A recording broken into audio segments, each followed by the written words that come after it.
Hi everybody, welcome back to Super Awesome Calculus. Well, today's the day. Today is the day we do the Fundamental Theorem of Calculus. Which is great, because the last two lectures have been horrible and I haven't been doing a very good job of explaining Riemann sums and all of that. And some of you might really want to know about them. Well, I recommend you take a class with a real professor or read online, or maybe someone else has a good video explaining them. But as you're about to find out, using Riemann sums to compute the integrals, the areas of curves, of space under curves like x squared and other elementary functions, is senseless because of the Fundamental Theorem of Calculus. Now, I always have started every lecture with the answer to the big problem from the previous lecture.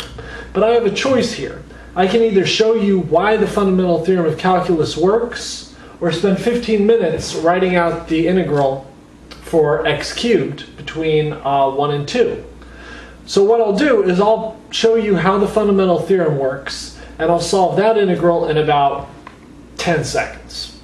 So, first thing, you may remember back in the day we took a function and then we graphed the derivative of that function as a separate graph, as a function.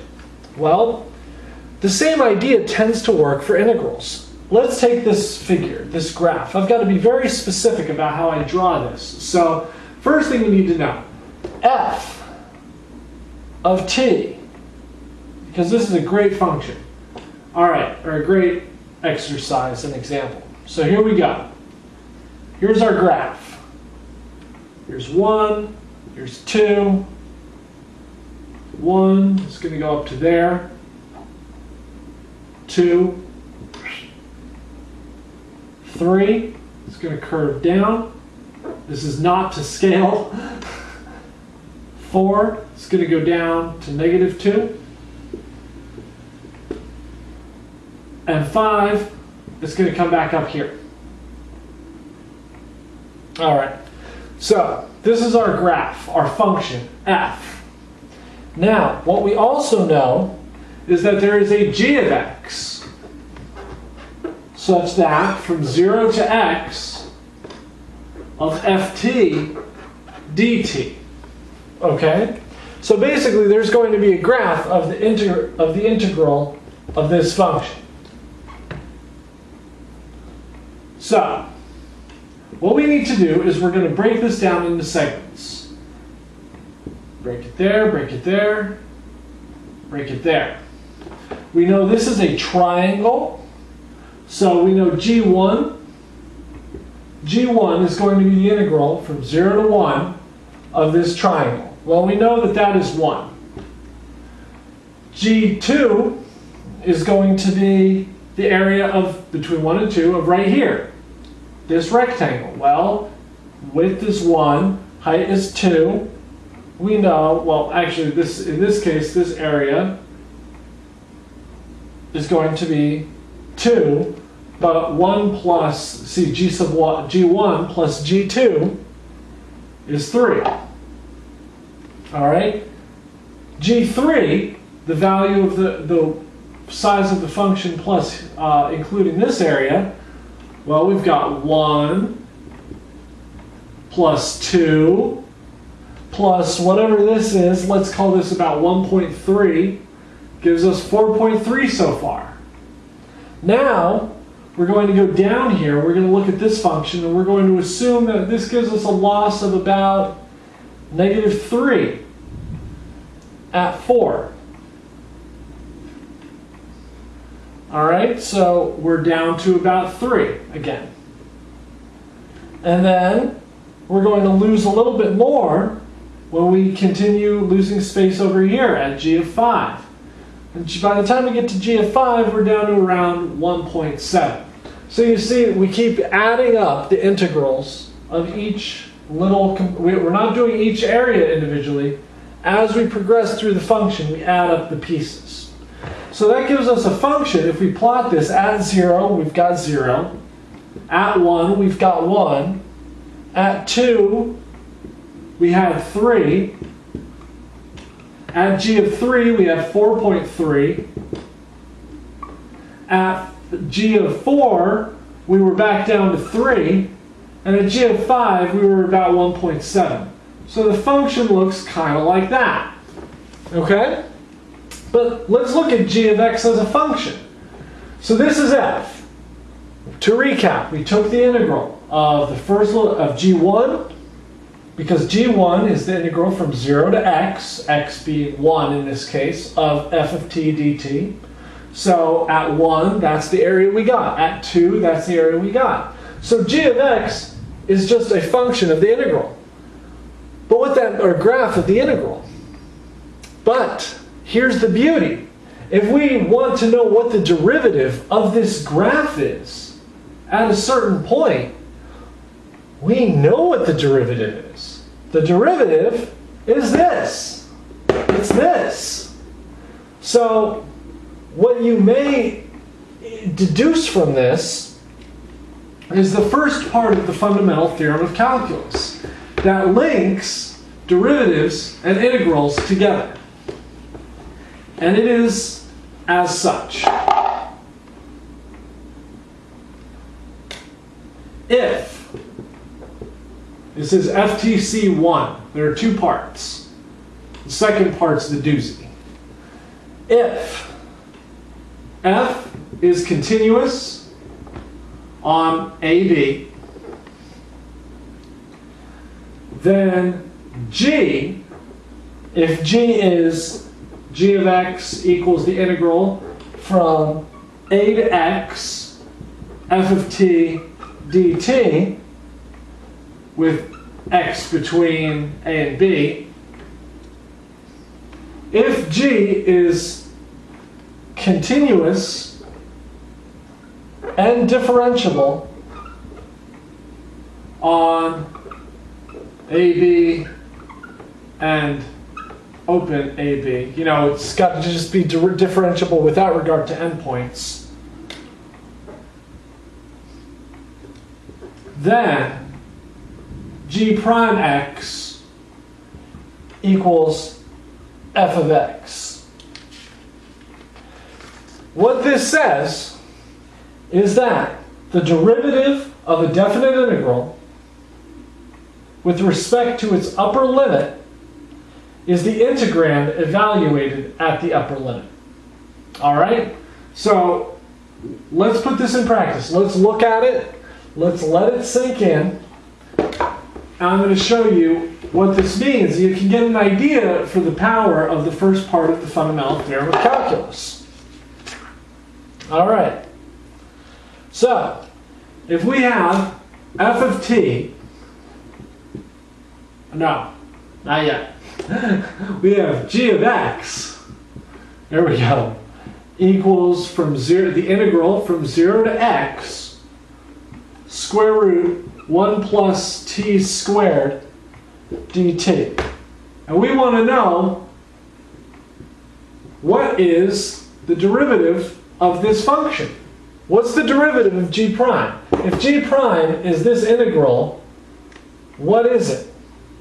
What's the derivative? Well, using the first part of the fundamental theorem, we know that g prime x, the integrand, the derivative of this function, is the derivative of the integrand valued at the upper limit. So, what that means is that since we know f of t is 1 plus t squared dt, because remember, g of x equals a to x ft dt. ft, 1 plus t squared square root, is continuous, and it is differentiable. Therefore, g prime x is 1 plus x squared square root. In other words, we just plug the x right into where the t is, and that's the derivative of that function. To show you another way, if g of x, if we want to find the derivative of the function g of x from 0 to x equals oh, I don't know, t squared. How's that? Well, it stands to reason g prime x equals x squared. We evaluate the upper limit at that integrand. So, upper limit x at t squared is x squared. If it's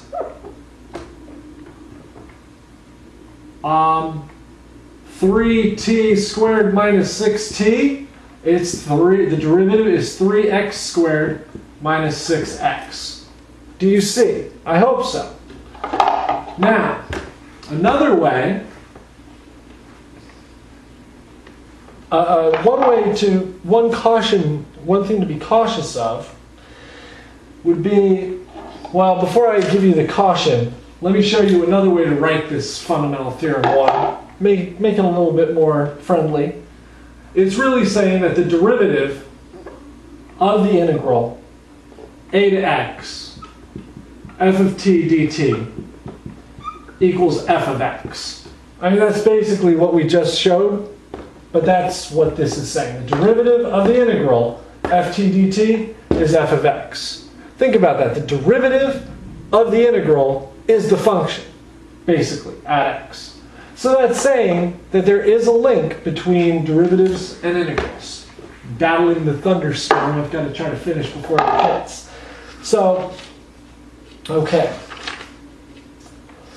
Now it's time for the cautionary thing. Let's try to find the derivative of the integral of 1 to x to the 4th secant t dt. Well, you might be tempted to go, okay, it's secant x to the 4th, right? Just plug it in. Well, you got to be careful, because we don't have x now. We've got x to the 4th. So what we need to do is we need to use a substitution. Let's let u equal x to the 4th.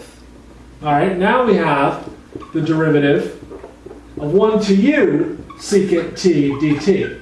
Well, that's obviously going to be secant of u. But secant of u, well, now we've got to take the derivative. So we know that this is really secant u du over dx. So if u equals x to the 4th, du, we differentiate it to get du, and we get 4x cubed. So the answer is secant x to the 4th, we plug in u equals x to the 4th, times 4x cubed. So remember, when you're dealing with something that you'll need a substitution, differentiate, or make your substitution, u equals that thing, but don't forget to take du, because you can't use dt straight up. You need to use du if you're making a substitution. So, that's FTC1. That's all well and good, but it's not nearly as powerful, to me at least, as the second fundamental theorem of calculus, the second part, which says, magically, quite magically, this is providing, of course, that f is continuous on the closed interval ab. What this means is that f of x dx, the integral, is equal to big F b minus big F a. And hopefully you remember big F, because that is the antiderivative. And f, in fact, big F can be any antiderivative. You remember how, for instance, we took x. Well, the antiderivative of x was x squared over 2 plus c. Could have been plus 3, plus 7, any antiderivative. So let's make c equal 0. In fact, whenever we do this, whenever we use the second fundamental theorem, we're generally going to use the simplest antiderivative where c equals 0, and we're just going to use x squared over 2. Okay? Very simple. So this says that the integral of any function between a and b is the antiderivative evaluated at b minus the antiderivative evaluated at a. Let's see how this works. Let's use a very simple one. Very simple example. Here's x, here's y. here's the line f of x equals x, y equals x. Very basic line. We know that this is a straight line, and at 1, we're going to have, what's the area of this triangle going to be? Well, we know triangle is base times height over 2. So the base is 1, the height is 1, divided by 2. The area of this triangle is 1/2. Okay? We know that. Geometrically, the derivative, and what this is saying then, is that the integral from 0 to 1 of the function x dx equals 1/2. Well, let's check that with the fundamental theorem.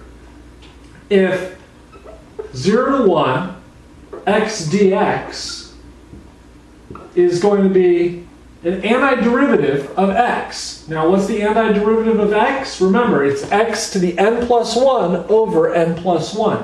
So x to the 1 plus 1 is 2, x squared, over 1 plus 1, 2. So it's going to be x squared over 2 evaluated at 1 and 0. So it's going to be 1 squared over 2 minus 0 squared over 2, or 1/2. Bang. We get the same answer. Now you might think, big what? That's a triangle. That wasn't that hard. But look at how easy it's going to make certain other functions. I mean, we were calculating those Riemann sums and it sucked and it was a pain, and you know, we weren't doing very well and I kept getting messed up. Now, things are easy. Look at this. You remember when we looked at x squared between 0 and 1? We didn't know how to do that. We had to take an infinite series of rectangles and sum them up to try to get close to something like 3.6. Well, now if we know that f of x equals x squared, and an antiderivative, big F of x, well, that would be x cubed over 3. Well, then it's simple. The integral from 0 to 1 of x squared dx is just going to be x cubed over 3 evaluated between 1 and 0. So that's going to be 1/3, 1 cubed minus 0 cubed over 3 is 1/3. So that integral, the area of space contained under that curve between 0 and 1 is 1/3. Which means, by the way, to solve the big problem, which I'll do right now, you'll probably be able to do this. Between 1 and 2, x cubed dx. What are we going to do? We're going to take the antiderivative, x to the 4th over 4, and we're going to evaluate it at 2 and 1. So that's going to be 2 to the 4th over 4 minus 1 to the 4th over 4 is going to be 15/4, because 2 to the 4th is 16 minus 1/4, 15/4. That's the answer to the big problem. Look at how easy that was. That took a few seconds. I bet if you actually gave it an honest try, it probably took you 5 minutes, 10 minutes. It would have taken me an hour. So that's a really powerful tool. And let's look at something else. Let's look at another one. Let's look at other functions that before would have just scared the hell out of us. We could evaluate 3 to 6 of dx over x. Well, that's the same as 3 to 6, 1 over x dx.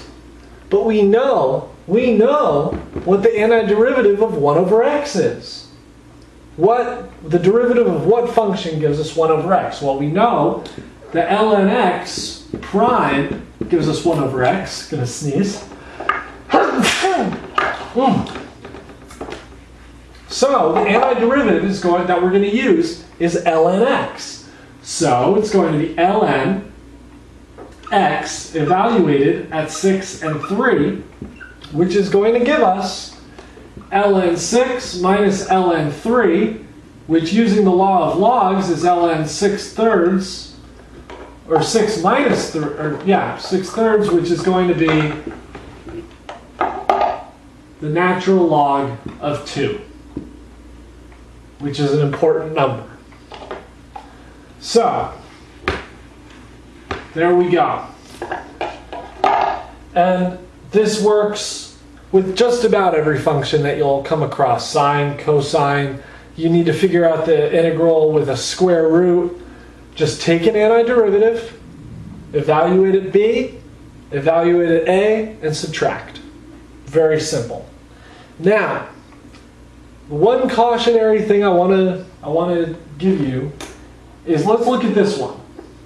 Negative 1 to 3 of 1 over x squared. Okay? Let's evaluate this integral. Well, it's pretty easy. We know the antiderivative is going to be x to the negative 1 over negative 1. Okay? And we're going to evaluate that between 3 and negative 1. So that's going to be negative 1/3 minus 1, negative 4/3. You know, x to the negative 1 is 1 over x. Just remember. So, negative 1/3, negative 1 over 1. There you go. Negative 4/3, right? Wrong. Why is it wrong? Well, because you got to be careful here. Fundamental theorem says if f is continuous on AB, we know the graph, or we can guess the graph to 1 over x squared. I think it looks something like this. Notice it's not continuous at 0. There's a discontinuity at 0. So the area is going to be huge, and it's not going to be confined. So that's where the fundamental theorem doesn't work. You've got to make sure that the function is in fact defined and continuous on the intervals, and that it's differentiable on the open intervals, hopefully. So that's the fundamental theorem of calculus. And you can see now why it's super powerful and super popular, and you can see how useful it is. Just to recap, the two parts are g of x equals a to x f of t dt. Well, then g prime x equals f of x. And the second part, if there's a definite integral, f of x dx, that's going to equal big FB minus big FA. So you can see, especially here, with the other way of writing the function, the derivative of that integral, you can see that they're basically inverse processes, and differentiation and integration. So that's basically all I have to say about the fundamental theorem. We're going to be using the heck out of that thing for the rest of the course, and if you take Calculus 2, or if I bother to make a Calculus 2 series, we'll use it a lot there too. But there you go, and I've got a big problem for you today. Here it is. I want you to evaluate this integral. The integral from 1/2 to the square root of 3 over 2 of 6 over the square root of 1 minus t squared dt. Now, I'm going to give you a hint here. I don't know if you can actually figure that out easily. What you might want to do is you might want to re-watch the lecture on antiderivatives when I drew several important antiderivatives on the board. That we're going to be reviewing these next time. But the key observation to make here is that there is a particular antiderivative that looks very similar to that messy function. So go ahead and find it. All right, till then, thanks so much for joining, and take care, y'all.